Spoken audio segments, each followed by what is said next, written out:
Good morning, good afternoon, good evening, depending on where you are on this fast forward planet.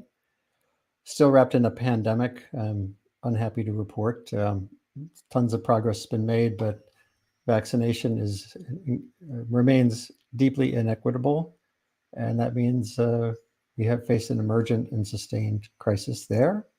It's a human-heated planet, as I've been reporting since the 1980s.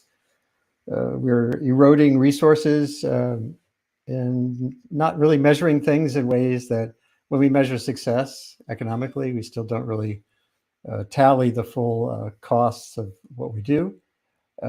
It's also a planet in turmoil right now because of the actions of President Vladimir Putin invading Ukraine on February 24th. And here we go. We're still in the middle of that crisis that's unfolding as a food crisis, as an energy crisis. And today we're going to step back and talk about the stuff that we use, the stuff that goes out of use, and then what do you do with it next? I've got a really wonderful crew here to explore this, and you'll meet them all in a second. But I wanted to start with what set me on this journey, this e-waste update, electronic waste. Can circuitry get circular? I'm Andy Revkin at the Columbia Climate School, Earth Institute. And this is the Sustain What show.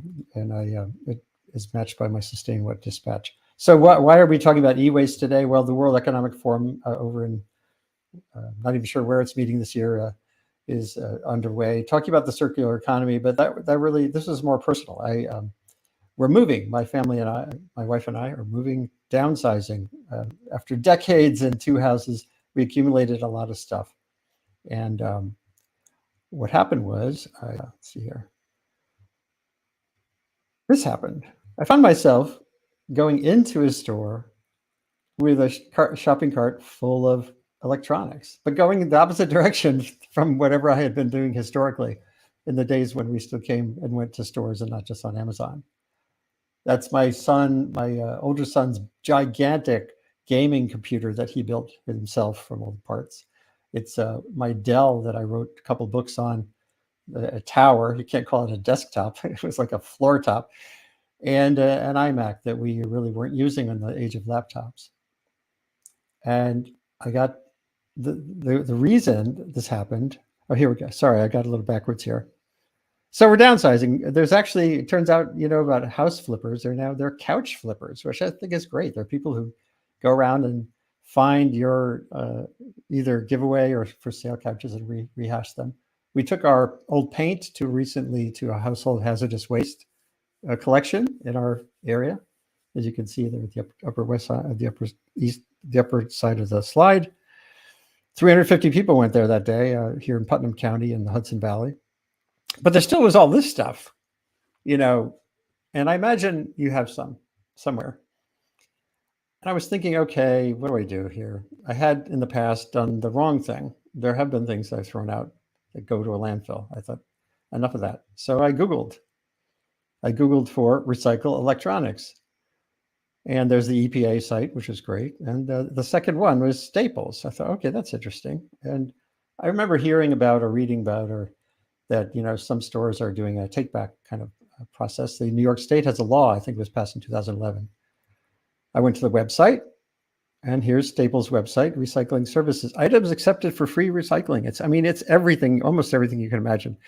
iPods, keyboards, laptops, mobile phones, modems, routers, scanners, shredders, you name it. And so I went up to the store, as you saw before, and I took it in. And that's why we're talking today. So let me introduce you to the crew here. We have Mike Sauchuk from Staples US, who is active in the retail end there, and he'll explain a little bit more about what they do and why. Adam Minter, a fabulous journalist, focused, I would say, almost obsessively on the things that we throw away and what happens to them. His great book, Junkyard Planet, I think dates from almost 10 years ago. You're based mostly in Asia, but you're here in the States, I think, right now. And he has a recent book out called Secondhand about all the clothing and fabric that gets tossed and reused and what that does, what's that full cycle look like and where do we go from here? And Wang from World Resources Institute, who runs a fantastic program they have trying to accelerate circularity. And you'll hear more about that and what the challenges are. But maybe we'll go back to Staples first, because that's where this story started for me. So Mike, just tell us a little bit about how you got to be who you are right now, and when did Staples get into this reverse shopping mode? Yeah, well, first let me thank you for the trip into the store. We love taking back electronics and, especially for free. It's a great service we provide. But yeah, I've actually worked for Staples. This month actually is my 20-year anniversary. So I've worked in the stores. I came up to their home office within their merchandising group, worked in a lot of different categories, a lot of different electronic and office machine categories. Did a few things. And today what I'm focused on is printing solutions. That's category managed, and recycling. And they kind of go hand in hand with, the product and the opportunity for recycling. And so when did Staples start taking stuff back? Yeah, so surprisingly, this is actually a pretty robust program we've had for over 10 years. And we recycle millions of pounds of e-waste a year. And it's all for free, as you mentioned just a little while ago. But a robust program. And as electronics continue to develop and make their way into the market, we update our list of what we're able to take back. So yeah, millions of pounds a year.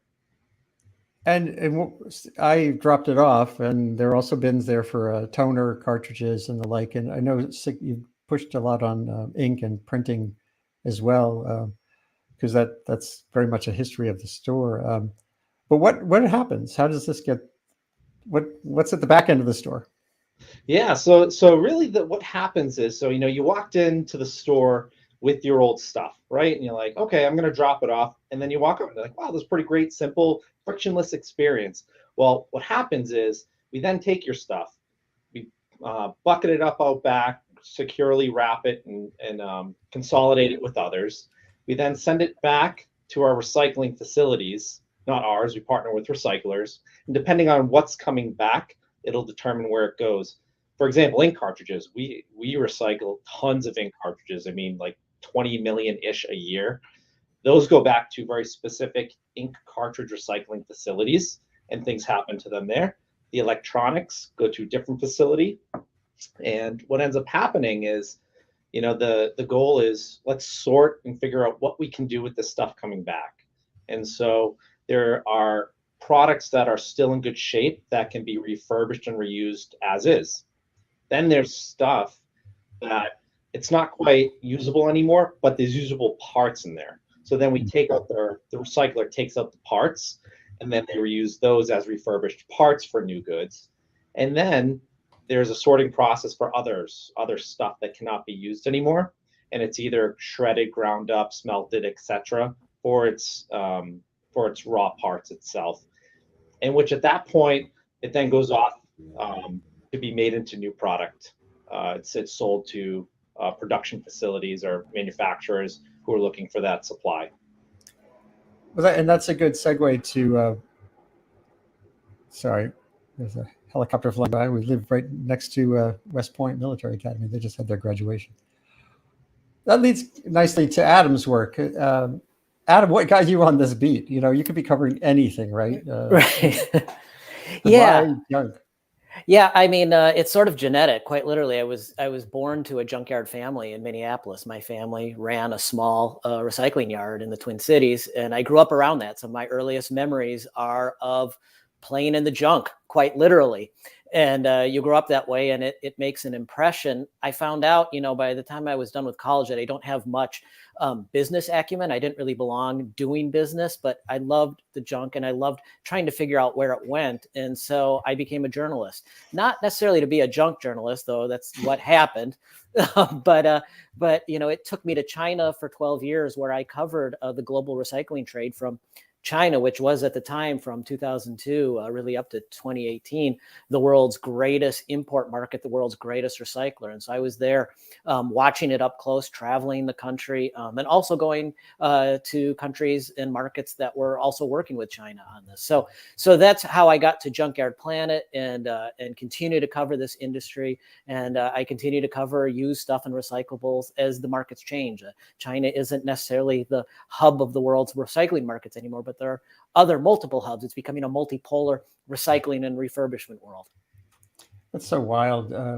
What an amazing personal journey. This is a piece you did back in 2016, which gives sort of the other end of the line look at. Can you describe, I'm going to scroll through it while you could just describe what you found here and how it changed your thinking about what recycling can be or should be? Sure. Well, when I got to China in 2002, I was under the impression that a lot of people had and still have, is that the West was sending electronics to China to be set on fire, basically, dumped in acids and gold and other precious metals extracted. What I figured out within the first few months is that that's not really what was going on. The reason all of these electronics were being imported into China was for reuse. They hit a great price point for Chinese consumers who wanted technology. And in this blog post, I wrote about a place in Shenzhen, which many of us think of as one of the world's great technology hubs, and it is. But Shenzhen grew out of used electronics that were imported from around the world. So, and the neighborhood where that happened is a place called Huaqiangbei, where stuff would be imported, refurbished, and resold all over China and eventually exported to the world. And so that made a huge impression upon me. Yeah, so here's a picture of it looks actually very similar to a pixel of mine after I shattered it. And this did not end up getting trashed. It got taken apart. No, I mean, one of the wonderful things about Huaqiangbei in China, and it was sort of an untold story for a long time, is the great skill and ingenuity of China's repair and refurbishment community. They developed technologies and techniques for repairing smashed screens, for example, so it could be done very quickly and put back on the market looking like new. And unfortunately, the image that many people had of China's recycling industry was almost racial, is very primitive, banging things with hammers and everything else. But if you went to Huaqiangbei, you saw just the opposite. They said, look, there's these resources, this used stuff. It may not be in perfect condition, but we can fix it and sell it across the developing world and give people access to technology. And it was good for bridging gaps in digital access, but also, of course, good for the environment because you're not manufacturing new, you're reusing. That's extraordinary. And that takes us, and we're going to get to Wang in a second. This enters the politics of this gets interesting right away. The United States has all kinds of environmental issues that are exacerbated by our passion in Congress for making everything in America. This also gets to even shipping and the ships that operate for offshore wind. We don't have the capacity to do a lot of these things, or maybe even the interest among our workforce. So tell us what's happening right now. You have this piece, I think it was in March, don't let Congress slash exports of used gadgets so they can get refurbished and resold and make the world better. Right. Well, basically, this is something that the U.S. electronics recycling industry and U.S. consumer electronics companies have sort of teamed up on for years. They want to stop devices being exported to the developing world because they're reused there and they compete against new. And they don't like to see stuff competing against new. And so we have right now in the America Competes Act, which is this bill that's designed to make America more competitive with China, a provision that does just that. They're going to try and ban exports of even stuff that can be repaired. It may be a little bit damaged. The screen might be scratched up. They're going to prevent it from being exported. These devices are not being exported to be set on fire in dumps. They're being exported to be reused. I just went online, before we started this today and was looking for the price of an iPhone 6S, which is, a phone that was released 6 years ago. The price of an iPhone 6S in the US is over $100, a used one. That's far more than the value of the raw materials in there that would be extracted, whether it be in Ghana or China or Vietnam or any of these other places. That value is in the reuse. So if we're keeping it in the US, people aren't going to reuse that 6S. They're going to want to recycle it. but if you send it overseas, it will be reused. And so this kind of bill will benefit the recyclers probably and the consumer electronics companies, but it's overall bad for the environment. So it's part of the message I've been writing about for years. Boy, well, we'll have to do more on that because it just drives me crazy too. I imagine, Wang, I imagine this is so much a part of what the World Resources Institute has been about for a long time, and this PACE circular project that you're working on. Can you tell folks how you became who you are so far, and what got you focused on circularity? And we'll talk about the nature of that, how you define it, but what brought you to where you are now in your work?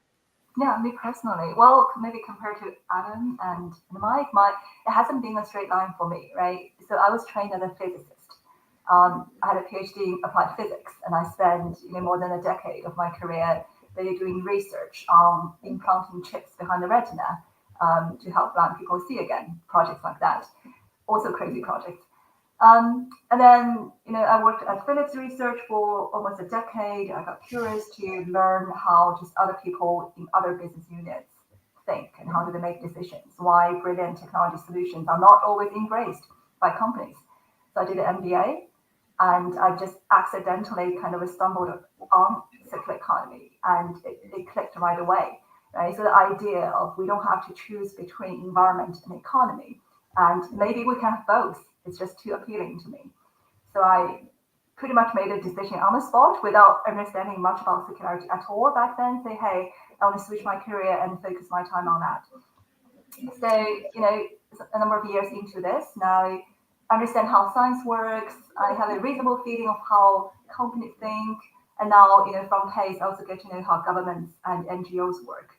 So I'm my colleagues at PACE, so we try to, position ourselves in the kind of a middle neutral ground, and we hear all kinds of opinions, voices, and we try to bring them together to broker collaborations that can really move needles in circularity. You're on mute, Andy.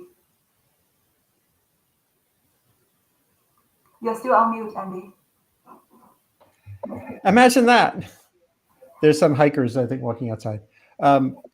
No, the WRI, World Resources Institute, has a particular focus on circular or sort of systems analysis among the environmental groups I know. Many are very focused on, either litigating or advancing legislation or protesting. But I think WRI historically has felt to me like the one that's really looking at the whole picture. So let's get to this particular initiative then. Here you had sent me some of these pictures from Ghana. A picture from Ghana of the more problematic approach to waste. And I have to show something. I've got it right here. Hold on. I'll flip to looking at that picture of the stuff. Here's my little guilty. This is not yet gone to Staples. So this is going to Staples and hopefully then not going to a burning trash fire in Ghana. So tell us about the project, this specific project. Yeah, so PACE was created by at the World Economic Forum about 4 years ago. So you might have all heard about the Davos annual meeting of the WEF. That's where PACE was created. And then right now the Secretariat is hosted by the World Resources Institute. And so we are a public-private kind of a high-level leadership community. So we have ministers, CEOs, heads of NGOs, all sharing interest and ambition on circular economy, and we're looking at how to really leverage on that network to accelerate the transition. So I guess you're all you're from Earth Institute, so everyone is probably familiar with the challenge. We currently use about 100 billion tons of materials from our Earth every year. So that's biomass, fossils, metals, minerals. That's 3 times as much as we used to take 50 years ago. Amazing. And only 10% of that come from recycled sources. The rest are all extracted, right? Either mined or grown, and we call them virgin materials. And the way we produce these materials is actually a root cause for our triple environmental crisis: climate change, biodiversity loss, and pollution. So just take climate as example. we all talk a lot about energy use in climate change conversations, but actually about half of our global greenhouse gas emission came from extraction and processing of the materials, right? Steel and plastics, our food. So that's huge. And if we zoom into e-waste, I think as the previous image showed, it's definitely a fast-growing industry. So that also creates one of the fastest-growing waste stream, about 57 million tons in 2021 alone, and the number is going to increase, right? If we were doing our energy transition, we'll have more PVs coming out as waste in a decade from now. The pandemic is boosting our need for more ICT infrastructure, more devices, so that number is just going to keep growing even more sharply. And only 17% gets formally collected and recycled, as Adam already said. About 80% of that are not really documented. So some of them end up in the drawers or the bin, the attics. Andy has just shown. I think each one of us have a drawer like that at home. And also a lot gets exported to developing countries, just undocumented. So definitely part of that gets reused and recycled and benefits the local lower income population. But also a large part of that, as shown on the image from Ghana, end up in waste dumps, and they just get burned in open air, get smashed manually, and get melted in the backyard. And that of course have a lot of environmental and health issues, as well as economic loss, right? Or the value of the materials get lost. So that's why we need to shift practices. Well, those direct impacts, and then the energy and other resource impacts. And this issue that Adam also spoke of, our bias toward the new, whether it's those legislators saying that recycling or reuse is competing with our consumption-based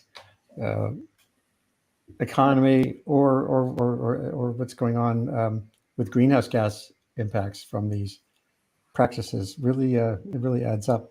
The other thing you said that I thought really struck me when you mentioned the pace at which the electronic waste is growing has tripled in the last 15 years. I think that's the whole. Yeah, everything. So think about my friends. I focus a lot on population issues too, fertility rates and sustainability, but the consumption per capita is really what drives so much of our environmental impacts.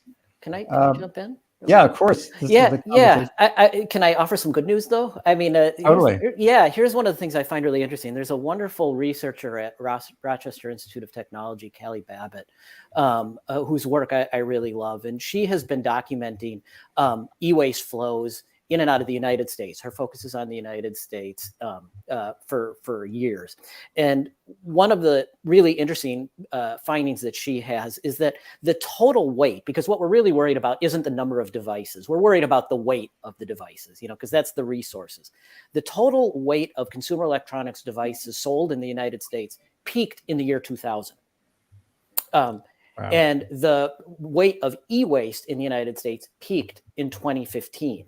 And in fact, by 2015, the amount of new consumer electronics, the weight of them actually had reached 1993 levels. Why? Wow. Well, because we're replacing our televisions, our stereo systems, all of these devices in our homes with phones. They're lighter, and it's the lightweighting issue. And that's wonderful, because it does mean now that we get away from having all these devices and instead have one device, to a certain extent, we're solving the problem. In fact, it was really interesting in Callie's research. She was pointing out that in 2015, the U.S. actually sold 350 million fewer devices, or more devices, but the weight actually went down. So that's kind of the good news, in terms of generation. Now, of course, we have an emergent middle class, lower middle class around the world that is just getting its first phone. It's just getting its first device. And of course, that's where we see what Wang is saying, that we're going to have this uptake. But there is this also sort of downward vector there, which I consider very good news. And in that sense, I think we're accustomed to thinking of the phone revolution as a bad thing for the environment. And there are certainly downsides to it, but I think it's important to keep it in perspective that it's replacing sort of that second television, that third television, all of these other devices that used to be in the home. So that brings me, let me get Mike back in here because I want to ask him this a question about a retailer. I assume still the stuff coming in the door is a minority of the economic activity at Staples compared to the stuff going out. So what do you, and then we're going to get back to Ke on this question of circularity. What does this look like? But for a company like Staples, what does this look like? What's the future look like when you hear these trends? And what is the circular economy for a retail store? Yeah, and so you think about what role does Staples play? If we focus on recycling right now, we'll say, right? So what can Staples do to help facilitate circular economy?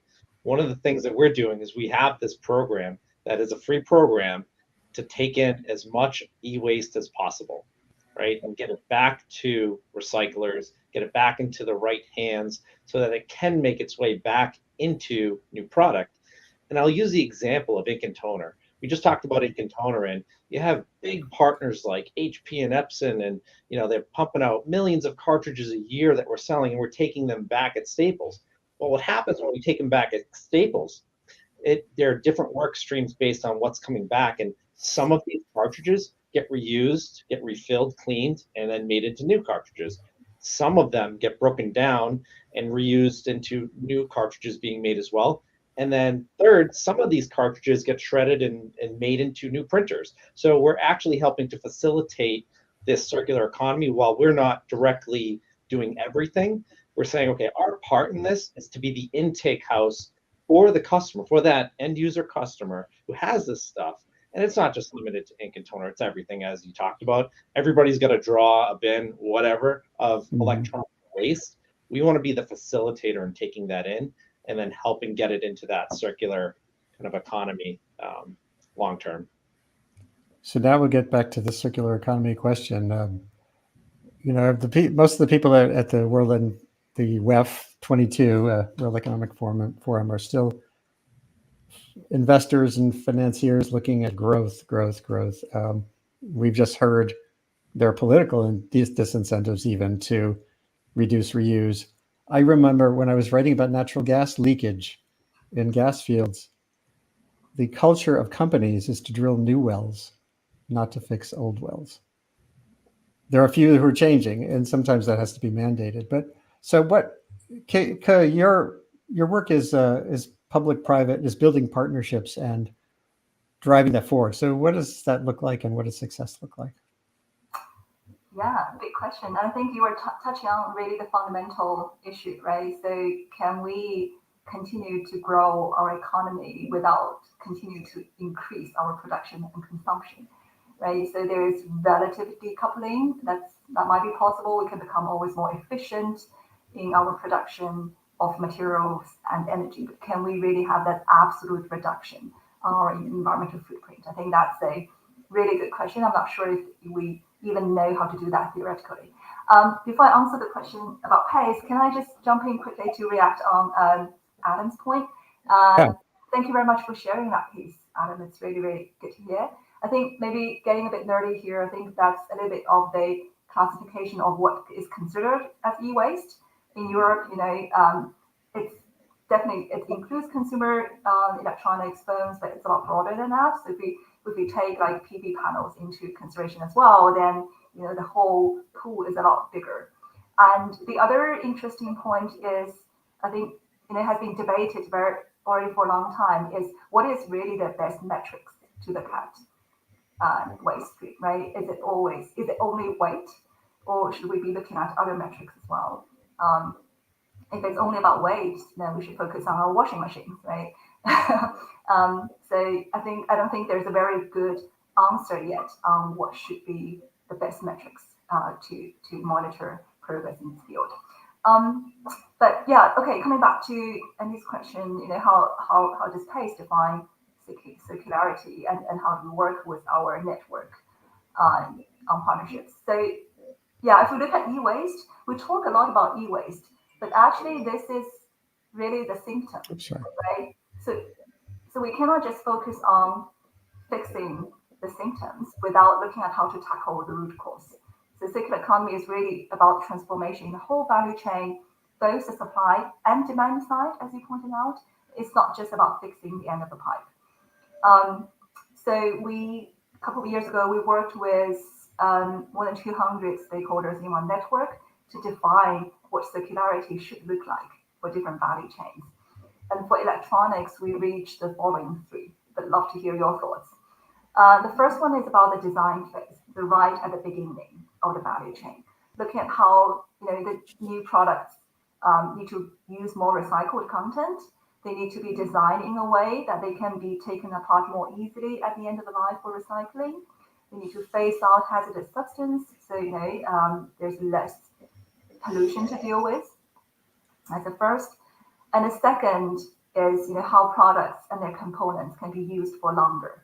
So that's through reuse, resale, repair, refurbish, remanufacture, or the reuse to keep products used for longer as a product. And the third is when they really reach the end of their use or reuse, then they are collected and recycled to a high standard. So no illegal dumping, but really recycled with high environmental and social standards. That's a bit of the vision. And we also looked into where the barriers are and where are the areas where collaborative actions are needed most. So we use that as a common ground within our community. So it's a collective agenda, and then we start looking at how we can broker partnership to actually take actions.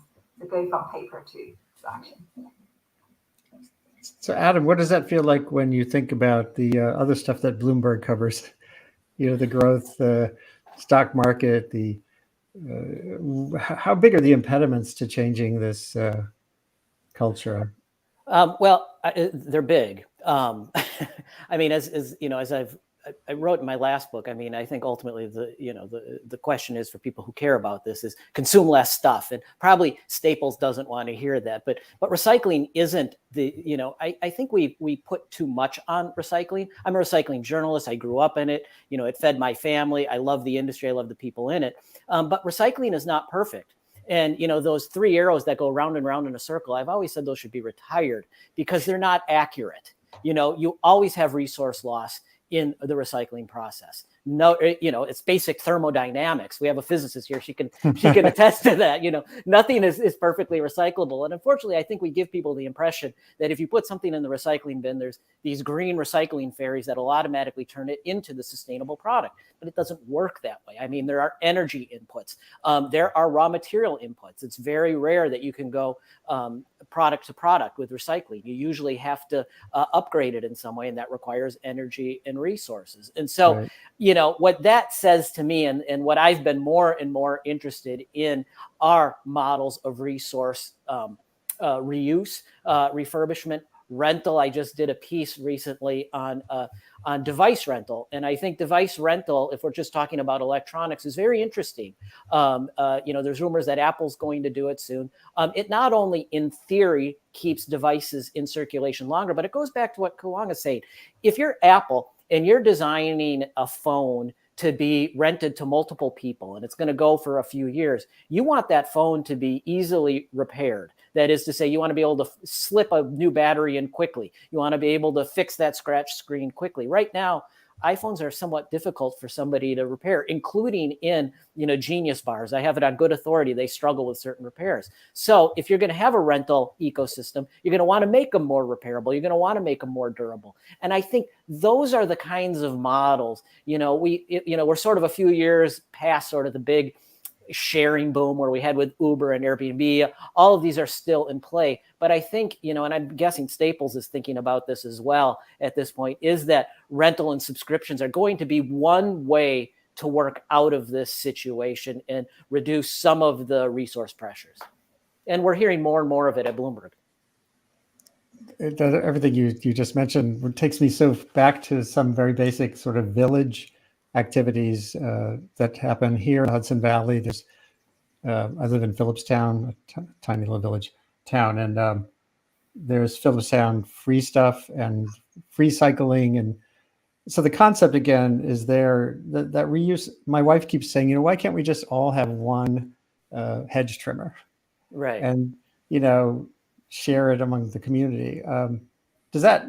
Mike, does that fit? Do you have things that are like that? I know printers essentially are sort of almost there in terms of the ink. Some of the newer models are really different. Yeah, if we're going to talk printers, right, there are different ways that we're looking at, being more efficient in the way that, we produce and sell product. And, you can use EcoTank as one example, right? And it's not quite recycling, but what it is, instead of buying a printer and having to buy multiple cartridges over and over again during the life of this product, this is a printer that comes with all the ink inside of it. So there are no cartridges, right? So you've eliminated how many sets of cartridges over how many printers have been sold over the years. With HP, for example, we're looking at subscription models. And so that gets delivered directly to the customer. So there's efficiencies there where you think about, you're not making final product packaging, right? This is, brown box packaging getting shipped direct to the customer. You're taking extra travel time, logistics, et cetera, out of the process. And then there's things that we're continuing to explore, when it comes to rentals and other things like that. But yeah, there's always opportunities to do better. I just saw a tweet recently that said modularity is a key to circularity, which is, I don't know how that plays in to the, the processes you think about, components that come in and out as opposed to the whole thing. Right, I guess modularity, that comes to the point of, the ease of repair, ease of replacement, and also reuse, right? Even think about modularity in built environment, right? If we can somehow modularize all the concrete blocks, steel beams, then it becomes a lot easier to reuse components. And definitely agree with Adam, Mike, all the new business models, at least in theory, has huge potential to be a path towards higher circularity, right? They have the potential to really influence design decisions as well as revenue models.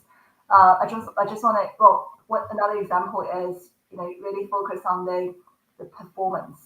So for example, there is light as a service. Instead of selling light bulbs, you sell the light it actually produces.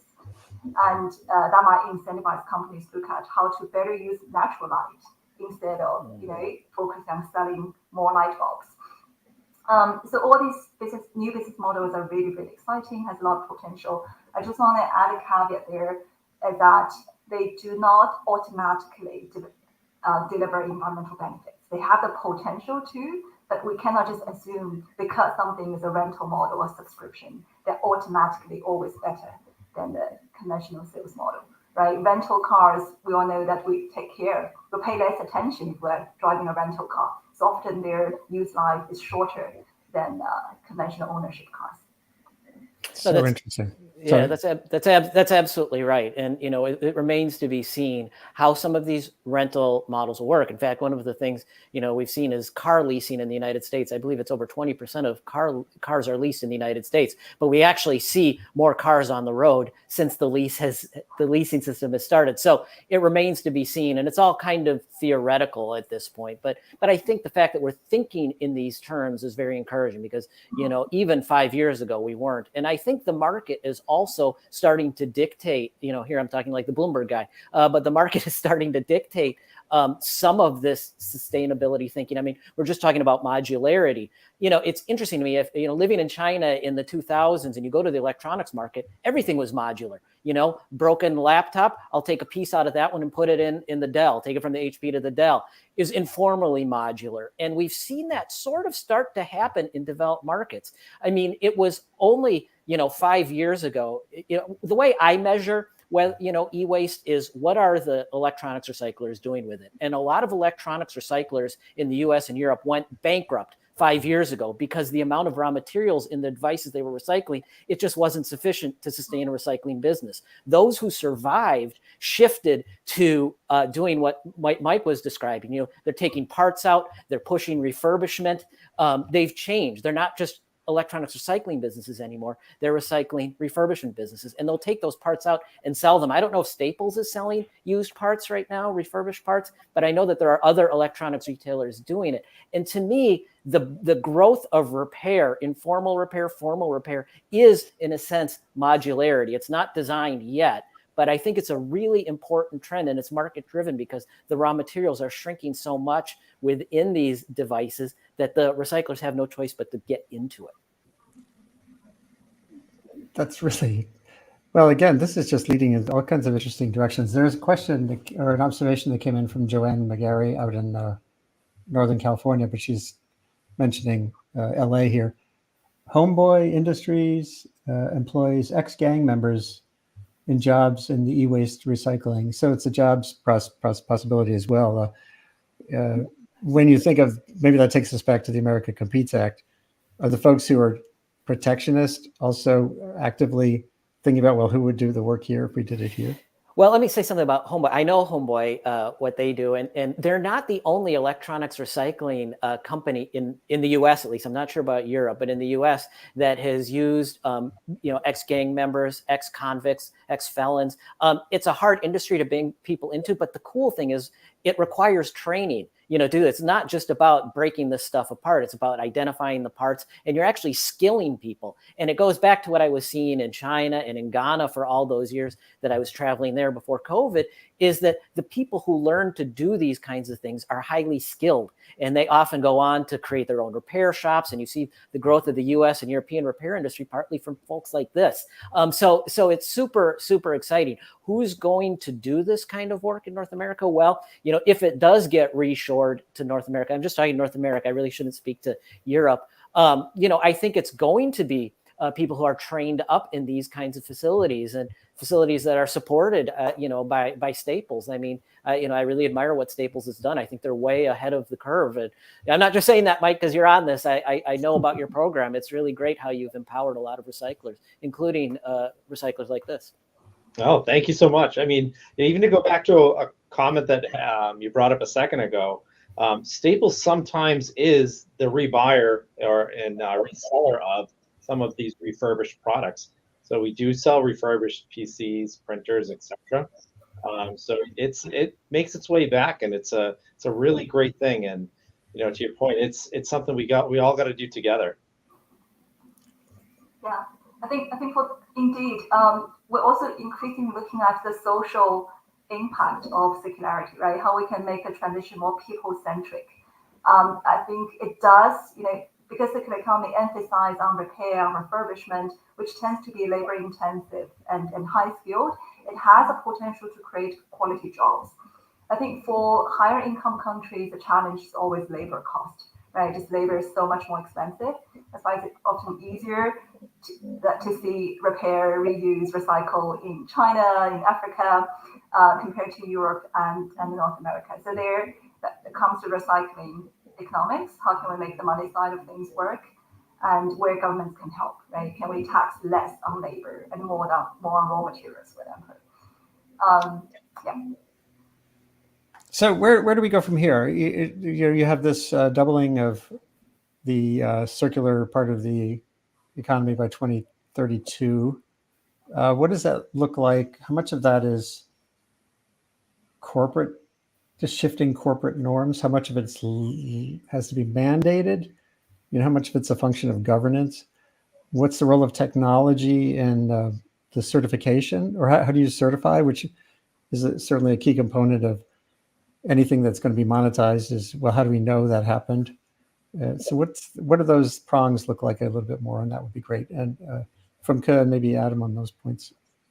Yeah, sure. I would say definitely all of that. I wish I can have a pie chart, right? Saying that's a breakdown over the companies need to do A, B, and C, etc. And then we have doubled our circularity in 10 years. We're not there yet. I hope the science will get us there sooner than later. But yeah, so doubling circularity is really a kind of aspirational goal, just saying, hey, we really want to raise our ambition, and there's urgency to that, right? It's not the next 100 years, but we need to do that quickly.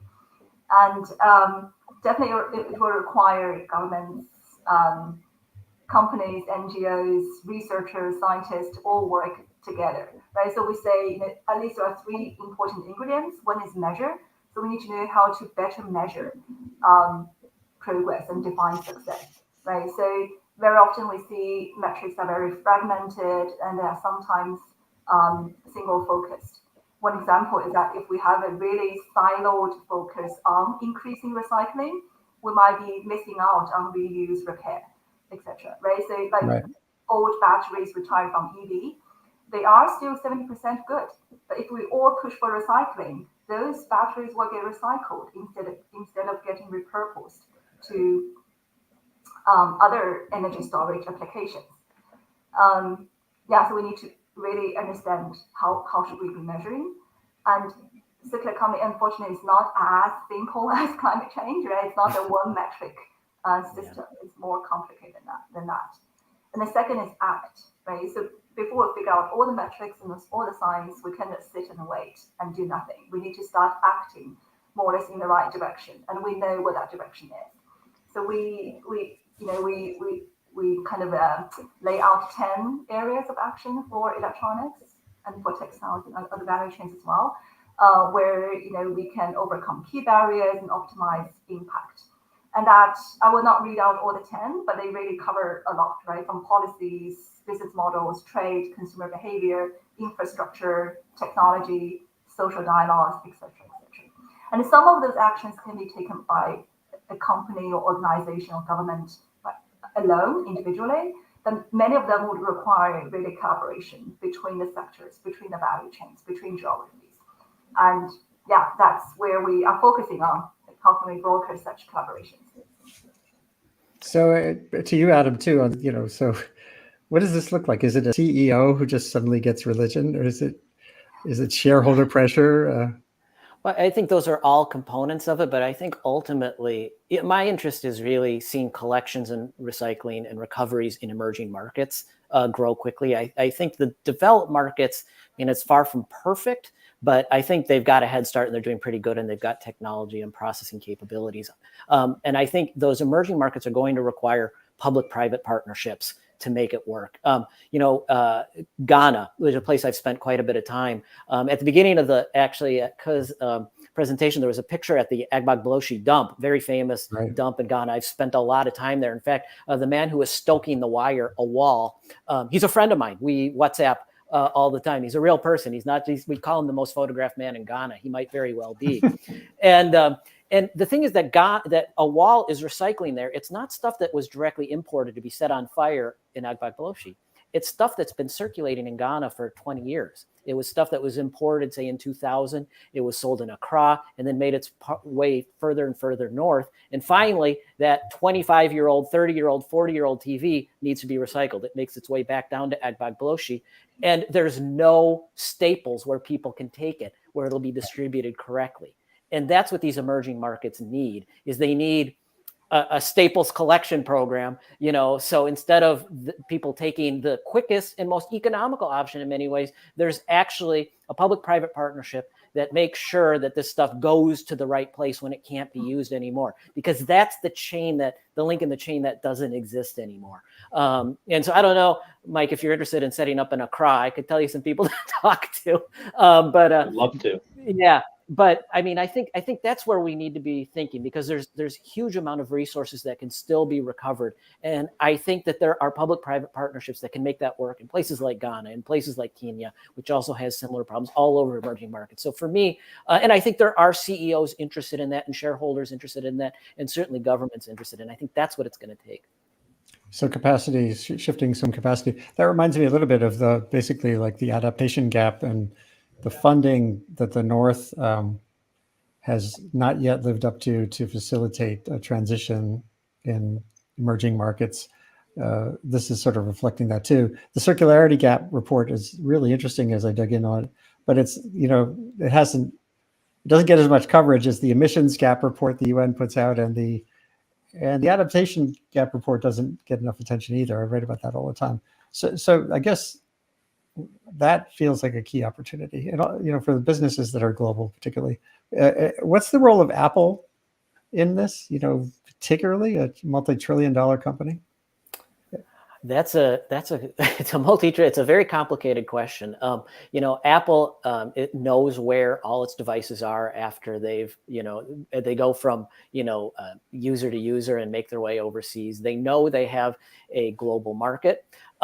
They have set up collection programs in various countries. The hard part for any private-public partnership or for Apple is that they are competing with collectors who want to pay for this stuff. So Apple is not going to go to Ghana and pay people for their old iPhones. But the person who goes door to door collecting e-waste, an iPhone 2 or whatever it was called, and takes it to Egbagloshi, he will pay you a few CDs for your phone. That's the real tension here. And a company like Apple, I think, in my opinion, has an obligation to sort of figure this out. And it may mean funding. It may mean surcharges on consumers and saying you're going to help pay for the ultimate disposition of this phone 15 years from now in northern Ghana. I don't know. But Apple certainly knows where the devices are going, if we're just talking about small communications devices and electronics. And they have the capability of making this a more circular economy. Yeah, I think that's spot on. How can we finance collection that will really lead to formal high standard recycling facilities? That is really a key. And there are actually lots of creative ideas on that as well, solutions, right? So there is this waste compensation mechanism, basically, for their corporate clients in Europe and North America, for example. If you're a company buying lots of IT equipment, it's like we pay carbon compensation when we buy flight tickets, right? You pay a bit extra, which will finance collection of electronics of a certain of the same volume or weight in Africa. So yeah, and EPR, extended producer responsibility, that's another way of financing such collection. But yeah, lots of experiments that still need to be scaled. So we're toward the end here, and it's pretty clear that people should go to the Staples website for sort of a personal or small company primer on what you can recycle and how you can get involved with this. Adam Minter, everyone can follow you at Adam Minter on Twitter, or find your work just Googling your name, Adam Minter. Wang, the pacecircular.org, has tons of resources. Is there anything else you think about? Who else are you following, or where can someone go at these various levels if you're running a company, or if you're a consumer with an attic full of stuff you don't want to throw out? What anything come to mind? Listen, I would encourage anybody, and I know everybody in the US has a box of electronics they don't know what to do with. Bring it to Staples. Recycling doesn't have to be hard. We'll take it. It's free. Come in, drop it off, get it off your hands, and feel good doing it too. The fact that we're going to get it into the recyclers' hands, it's going to the right places. This doesn't have to be hard. So just, even if it's a couple of things, it's worth it. Just what part can you play? And it's drop it off. We'll take it from there. Yeah, that bucket of stuff I showed a little while ago. As soon as I'm heading in the direction of the Staples store here up the Hudson Valley, it'll be in the car. So I agree on that. Adam, who else are you following? Or again, what can people do to keep track or make a difference? Yeah, I mean, I always, when people always ask me what they can do to contribute, and I always say it's really simple: buy less stuff. Because that's ultimately what it comes down to: reuse, buy refurbished. And that's a very simple message. And ultimately, it's going to, individual actions are not going to change, aren't going to move the needle much. Ultimately, it's going to require a systematic change. And Wang can speak to that better than I can. But I mean, when people ask me right off the bat what they can do, it really is thinking about buying refurbished products. Go buy them from Staples. They have them, whatever it is. But reduce that consumption footprint, because ultimately, recycling is great. Like I said, it requires energy and input, so it's far from perfect. So start by focusing on yourself and follow Pace. They have great stuff on the circular economy. I really encourage it. The Ellen MacArthur Foundation is also a really great resource, doing some really original thinking on how we can revolutionize these product cycles. We haven't talked about it, but their work on textiles has been really great lately as well. We'll have to do another session on that too. Yeah. And Kara, what's on your agenda, or what could people think about? And one thing I'll ask you all too is, if we had a session like this in a month or two, who should be on that isn't on? One thing I'm thinking about is the fellow in Ghana that Adam mentioned. If he's got good access to a wireless signal there, he can be on the show. We could show the full flow, but how do where do we go from here? How do we maybe what can we do together that we can't do as effectively individually? Yeah, I'm thinking what to add to what Mike and Adam already said, right? How to add anything, then you think twice before you buy and what you want to buy, and then bring your old stuff in the attic and drawer back to staple. And I think also think about people as voters, right? So our politicians listen to our people. So it'll be really, really great, from people. There's more awareness, more discussion, just more voice about circularity as well, and that will influence how companies behave. That will influence how what our policymakers decide. And happy to really brainstorm on who could be on the next panel to talk about this. I think that we have loads of interesting examples that could be considered. It's just great. Yeah, I'm overdue to dig in more on plastics too. And we'll talk about that going forward. I'll give you a suggestion. There's a great UK based NGO called Waste Aid. And Waste Aid, what they do is they go into emerging markets and work with them on creating waste management systems, recycling systems. Waste management in emerging markets is very expensive. It can take up half of a municipal budget. And so they work very closely with them on the plastics issue. So Waste Aid is great. There's one of the people who works with them in Africa is Zoe Lenkwitz. And, getting her perspective on what it takes to create waste management systems in emerging markets is incredibly valuable. Oh, that's a great idea. And actually, I'm involved with some journalists over there who are covering these issues. I could get, there's one in Uganda. There's, well, now you've got me really, we have plenty of work to do, plenty of opportunities. I guess that's the key. Every time you see the word crisis, of course, it is an opportunity. And thank you all for spending this hour with me and watchers. This is Columbia Climate School, Sustain What webcast, brought to you thanks to that university. I stream live on all these different platforms. Wherever you're watching, when we're done, please share this with other folks. And let's see if we can all keep in touch on these next steps. Adam Minter, keep writing, keep doing what you're doing. It's fantastic. Your origin story, I hadn't fully absorbed, is amazing. I grew up in the furniture business, and maybe that's why I was so excited about being able to recycle a couch, have a reused couch. And Wang, Wang, putting your physics systems work into this is really valuable. More people, more scientists who dive into what some call usable science is, I think, the better off the world will be. We still need basic inquiry too, but thanks for what you're doing. And Mike Savchuk, thanks to you and Staples for answering my tweet, essentially, as I was taking that load of stuff to the store a few weeks ago. So thanks, and for everyone watching, thank you too. Let me just see if there's any last questions. You know what? We have another minute here. Here's a question. Patrick Jones, who's a friend of mine in the Hudson Valley. One huge element that I see my friends never discuss is the footprint from tons and tons of electronic musical equipment. That's right. Yeah, he's a musician. Same deal. Patrick, I haven't looked at that list at Staples, but I have, well, we'd have to find out if some of that gear can go there. It's all the same internally. It's circuits. Can circuits be circular? All of these industries, the entertainment film business has been trying to figure this out too. So we'll have to get at that. And let me just see if I just want to be sure we're not missing any last questions. I think that's the last one. It's a good place to go out. There's more frontiers here to explore. So thank you all again for being here. Take care. Have a good day and have a good rest of the week.